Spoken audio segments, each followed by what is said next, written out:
Hi guys, welcome to my channel. అందరికీ ఉగాది శుభాకాంక్షలు.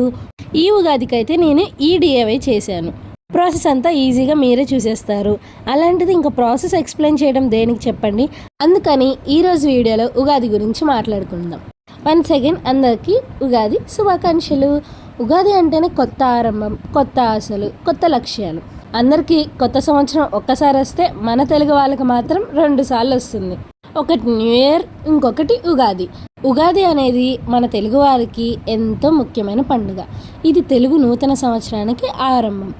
ఉగాది అనే పదం యుగం ప్లస్ ఆది నుంచి వచ్చింది, అంటే కొత్త ప్రారంభం అని అర్థం. ఈ పండుగ మన జీవితంలో కొత్త ఆశలు, కొత్త లక్ష్యాలు, ఆనందం తీసుకొస్తుంది. అన్నట్లు అడగడమే మర్చిపోయాను, ఉగాది పచ్చడి ప్రిపేర్ చేసుకున్నారా? తిన్నారా? మీకు షడ్రుచుల్లో ఏ రుచి తగిలింది? ఉగాది పచ్చడి అనగానే గుర్తొచ్చింది. ఉగాది పచ్చడిలో ఉన్న రుచులు మన జీవితంలోని అన్ని భావాలను సూచిస్తాయి. తీపి, చేదు, పులుపు, కారం ఇవన్నీ కలిస్తేనే జీవితం.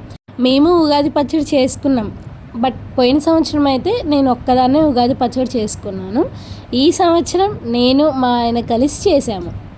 ఉగాది పచ్చడి వచ్చింది, మేము టేస్ట్ చూసాం. మా హస్బెండ్కి మా శ్రీవారికి అయితే ఉగాది పచ్చడిలో పులుపు, కారం తగిలింది. నాకు మాత్రం షడ్రుచులన్నీ తగిలాయి. మీకు ఒక విషయం చెప్పనా? మా శ్రీవారికి పులుపే ఎందుకు తగిలింది? ఉగాది పచ్చడి చేసేటప్పుడు మా శ్రీవారికి పులుపు ఎక్కువ ఇష్టం కాబట్టి చింతపండు ఎక్కువ వేసేసారు. చింతపండు ఎక్కువ వేయటం ఏంటి అని అనుకుంటున్నారా?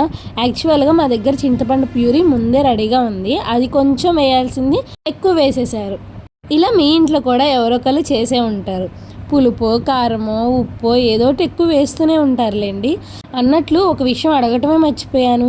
అందరూ ఉగాది పచ్చడిలో ఉండే రుచులు ఉంటాయి కదా, ఆ రుచులు ఏ రుచి తగిలితే మనకి ఈ సంవత్సరం అంతా ఇలా జరుగుతుంది అని అంటారు కదా, అది మీరు కూడా నమ్ముతారా? నాకు తెలిసినంత వరకు ఈ రుచి తగిలితే ఈ సంవత్సరం అంతా ఇలానే ఉంటుంది అని అయితే లేదనుకుంటా. నేను విన్నదాని ప్రకారం అయితే ఒక్కొక్క రుచి ఒక్కొక్క దాన్ని సూచిస్తుంది. సరేలేండి, ఎంతమందికి తెలుసో ఎంతమందికి తెలియదో నాకు కూడా తెలియదు. నేను కూడా ఇప్పుడే తెలుసుకున్నాను. తెలియని వాళ్ళ కోసం మీకు కూడా చెప్తాను, వినేసేయండి. తీపి అంటే జీవితంలో సంతోషం, ఆనందం అని అర్థం. చేదు బాధలు, కష్టాలు. పులుపు ఆశ్చర్యం, కొత్త అనుభవం. కారం కోపం, ఉత్సాహం. ఉప్పు జీవితంలో రుచులకి ఆసక్తి. వగరు ఆరోగ్యం, సమతుల్యత. ఉగాది పచ్చడిలో ఉన్న 6 రుచులు మన జీవితంలోని అన్ని భావాలను సూచిస్తాయి. సంతోషం నుంచి బాధ వరకు అన్నీ కలిసే జీవిస్తాం.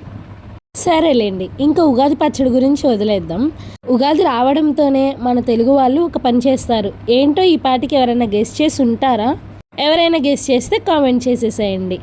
ఏం లేదండి, ఉగాది రాగానే మనకి కొత్త క్యాలెండర్ వస్తుంది కదా, అదే తెలుగువారి క్యాలెండర్ అన్నమాట. దాంట్లో ఆదాయం, ఖర్చు, అవమానం, రాజపూజ్యం ఇలా చాలా ఉంటాయి కదా.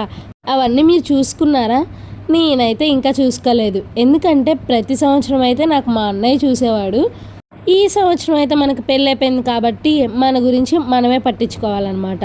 అయినా ఇవన్నీ ఎందుకులేండి, వచ్చేదేదో వస్తుంది, పోయేదేదో పోతుందని చెప్పేసి నేనైతే ఈ ఇయర్ క్యాలెండర్ అయితే చూడనే లేదు. ఇంతకు మీరు చూసుకున్నారో లేదో కామెంట్ చేసేసేయండి. ఇంత ముచ్చట చెప్పాను, అసలు వీడియో గురించి చెప్పడమే మర్చిపోయాను. ఇప్పుడు మనం వేస్తున్నాం కదా, దీన్నే మండాల ఆర్ట్ అని అంటారు. మ్యాక్సిమం అందరికీ మండల ఆర్ట్ తెలిసే ఉంటుంది. నాకు తెలుసు, బట్ ఎప్పుడు ట్రై చేయలేదు. ఈ ఉగాదికి కొత్తగా మండల ఆర్ట్ ట్రై చేద్దామని అనుకున్నాను, ట్రై చేసేసాను. స్టార్టింగ్ సూపర్ రావాలనుకుంటే ఎలా చెప్పండి? నాకైతే బాగా నచ్చింది. మీకు ఎలా అనిపించిందో కామెంట్ చేయండి. ఇలాంటి మరిన్ని వీడియోస్ కోసం మన ఛానల్ని సబ్స్క్రైబ్ చేసుకోండి. వన్స్ అగైన్ అందరికీ హ్యాపీ ఉగాది.